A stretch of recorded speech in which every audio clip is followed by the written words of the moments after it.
कई लोग अपने साथ कोई ना कोई ऐसा हुनर लेके पैदा होते हैं जो उन्हें दुनिया से अलग बनाता है। उन्हीं में से एक है देश की पहली महिला डिटेक्टिव रजनी पंडित।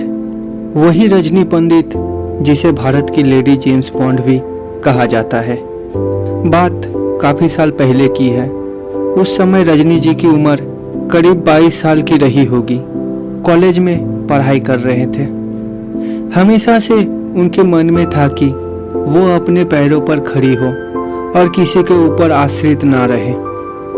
यही वजह थी कि उसने ग्रेजुएशन के दौरान काम करना शुरू कर दिया। किसी ऑफिस में एक क्लर्क की जॉब करती थी। रजनी जी में एक बात औरों से अलग थी। वो चीज़ों को उस नज़रिए से देखती थी जिस नज़रिए से आम लोग नहीं देख पाते थे। किसी बात की तय तक जाकर उसकी सच्चाई जान लेना जो बाकियों से छुपी होती थी। ये उसने अपने सीआईडी में कर्मरत पिता से सीखा था। उसने अपने पिता से जासूसी के छोटे छोटे गुण सीख लिए थे। एक दिन की बात है, वह जिस ऑफिस में काम करती थी वहाँ के सहकर्मी महिला ने रजनी जी से अपनी दुविधा बताई। उसने बताया कि उसके घर में चोरी हो गई है, लेकिन चोर का पता नहीं चल पाया। महिला ने यह भी बताया कि उसे अपनी नई बहू पर शक है। उसे पता था कि रजनी जी को इन सब बातों में दिलचस्पी है और वो किसी अन्य पर भरोसा भी नहीं कर सकती। इसीलिए उसने इस गुत्थी को सुलझाने का जिम्मा रजनी जी को दिया था। आज तक पिता के किस्से सुनती आई रजनी जी के सामने खुद का किस्सा गढ़ने का एक मौका था। उसने बिना देर किए हाँ कर दी। इसके बाद रजनी जी ने उस औरत के घर से लेकर उसकी गली तक नज़रदारी शुरू की। रजनी जी की मेहनत रंग लाई और उन्होंने गुत्थी सुलझा ली। असल में औरत का शक गलत था। ये चोरी उसी औरत के बेटे ने की थी। सवाल जवाब होने के बाद उस औरत के बेटे ने अपना गुनाह कबूल कर लिया था। इस तरह रजनी जी ने सिर्फ 22 साल की उम्र में अपना पहला केस सॉल्व किया। इसके बाद से लोग उन्हें ढूंढ ढूंढ कर अपना केस सॉल्व करवाने लगे। काफ़ी समय तक रजनी जी के इन कारनामों की घर पर भनक तक नहीं लगी, लेकिन ख्याति भला कहाँ छुपने वाली थी। जब इस बारे में रजनी जी के पिता को मालूम हुआ तो उन्होंने उसे समझाते हुए कहा कि उसे अंदाजा भी है कि ये काम कितना खतरनाक है और जोखिम भरा है, लेकिन वो उसे रोकेंगे नहीं। अगर इस काम में होने वाले खतरे को जानते हुए भी वो काम करना चाहती है तो करे। पिता की अनुमति मिल जाने के बाद रजनी जी को अब किसी भी चीज़ की परवाह नहीं थी। उन्होंने अपनी खोजबीन जारी रखी। इस तरह रजनी जी भारत की पहली जासूस बनी। रजनी जी के जीवन का सबसे कठिन केस एक हत्या की गुत्थी को सुलझाना था। शहर में एक पिता और उसके पुत्र दोनों की हत्या हो गई थी, मगर कातिल का कोई सुराग नहीं मिला था। यह केस रजनी जी के पास पहुंचा। उन्होंने जब केस स्टडी किया तो उनके दिमाग में कुछ खटका। उन्हें लगा कि हो ना हो इस कत्ल के तार उनके घर से ही जुड़े हैं। अब दिक्कत ये थी कि उस घर में कैसे घुसा जाए। जिस महिला के पति और बेटी की हत्या हुई थी, रजनी जी उसके घर में नौकरानी बनकर घुसी।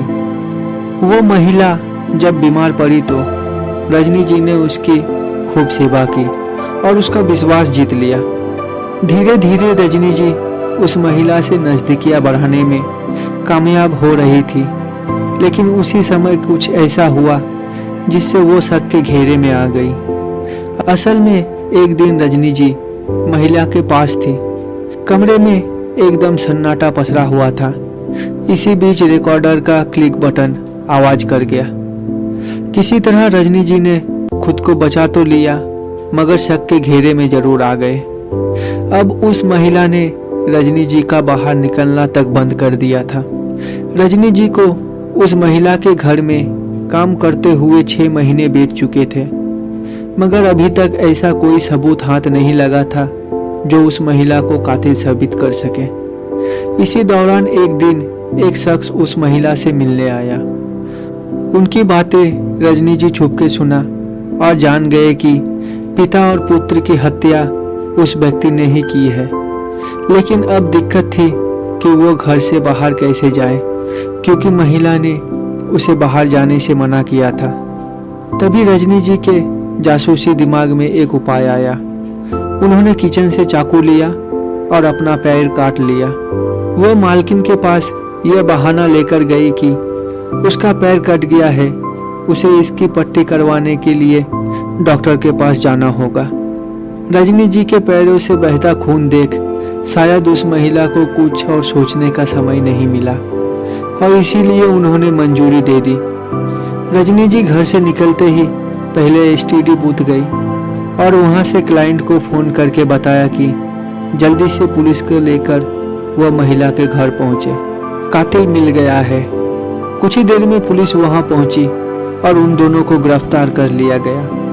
जांच के बाद पता चला कि वो व्यक्ति उस महिला का प्रेमी था तथा उसी ने महिला के कहने पर पिता और पुत्र को मारा था, जिससे उनका रास्ता साफ हो जाए। रजनी जी के लिए ये आज तक की सबसे बड़ी सफलता थी। इसके बाद रजनी जी का हिम्मत और हौसला और भी बढ़ गया। इस केस के बाद भी रजनी जी ने भेष बदलकर 2 और केस सॉल्व किए। एक बार रजनी जी ने प्रेग्नेंट औरत और दूसरी बार फेरी वाले का भेष बनाया था। अपने आप को काम में इतना व्यस्त कर लिया कि घर बसाने की इच्छा नहीं उठी कभी भी उनके मन में। बढ़ते काम को देख रजनी जी ने 1991 में अपनी एजेंसी खोली।